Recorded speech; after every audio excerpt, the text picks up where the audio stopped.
दोस्तों, इंसान जैसा कर्म करता है वैसा ही फल प्राप्त होता है। आपने यह तो सुना ही होगा, जैसी करनी वैसी भरनी। मित्रों, जो जैसा कर्म करता है उसको वैसा ही फल प्राप्त होता है। जिस व्यक्ति की जिस तरह की सोच होती है उसी के अनुसार उसके कर्म होते हैं, और जैसा उसका कर्म होता है उसे वैसा ही फल मिलता है। दोस्तों, यह कहानी बहुत ही ज्ञानवर्धक है।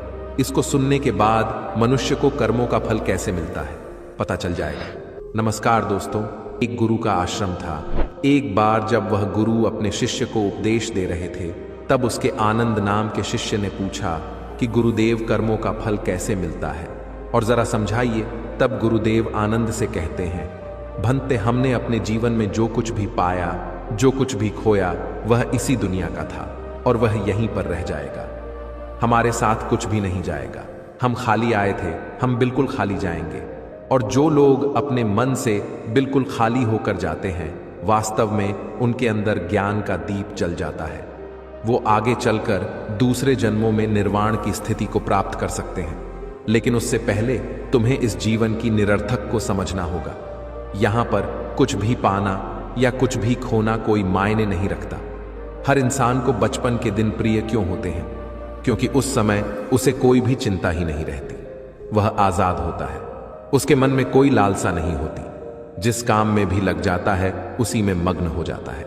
लेकिन जैसे जैसे इंसान की आयु बढ़ने लगती है, वैसे वैसे उसकी इच्छाएं, उसकी कामनाएं दिन ब दिन बढ़ती जाती हैं। और इसीलिए अक्सर इंसान भविष्य की तैयारी में लगा रहता है या फिर अतीत के बारे में सोचता रहता है और वह वर्तमान में जीना भूल जाता है। वहीं अगर हम किसी छोटे बच्चे को देखें तो उसके लिए कोई भविष्य या कोई अतीत नहीं होता। उसके लिए तो बस वर्तमान होता है और इसीलिए वह वर्तमान में पूरा आनंदित होकर रहता है। गुरुदेव कहते हैं, भंते, आज मैं तुम्हें एक कहानी सुनाता हूं जिससे तुम्हें पता चल जाएगा कि मनुष्य को उसके कर्मों का फल कैसे मिलता है। बहुत समय पहले की बात है। एक बहुत ही बड़ा प्रसिद्ध नगर था। उस नगर में एक राजा रहता था। वह राजा जब धीरे धीरे बूढ़ा होने लगा तो उसकी जो रानियां थीं वह उस राजा की उपेक्षा करने लगी थी। राजा रानियों की उपेक्षा को बर्दाश्त नहीं कर सका और वह चिंतित रहने लगा। एक दिन उसने अपने वैद्य को बुलवाया और उस वैद्य से कहा कि हे वैद्य राज, क्या आप कोई इस तरह की दवाई को तैयार कर सकते हैं जो मेरी खोई हुई जवानी को वापस कर सके? उस वैद्य ने सोचा कि यह राजा तो बड़ा ही मूर्ख है। यह फिर से जवान होना चाहता है। यह जानता है कि इस संसार में व्यक्ति यदि एक बार बूढ़ा हो गया तो दोबारा वह जवान नहीं हो सकता है। और यह मुझसे कह रहा है कि मुझे ऐसी दवाई तैयार करके दो जिससे मेरी खोई हुई जवानी वापस आ जाए। यह राजा जब इतना मूर्ख है तो इससे धन निकलवाना कोई बुरी बात नहीं है। इसीलिए मैं कोई ऐसी तरकीब लगाता हूं जिससे यह राजा मेरी ही चाल में फंस जाए। उस वैद्य के मन में राजा के प्रति जो भावना थी वह अच्छी नहीं थी। वह उससे धन लेना चाहता था और उस राजा की मूर्खता पर वह उसका राज्य पाठ भी हड़प करना चाहता था।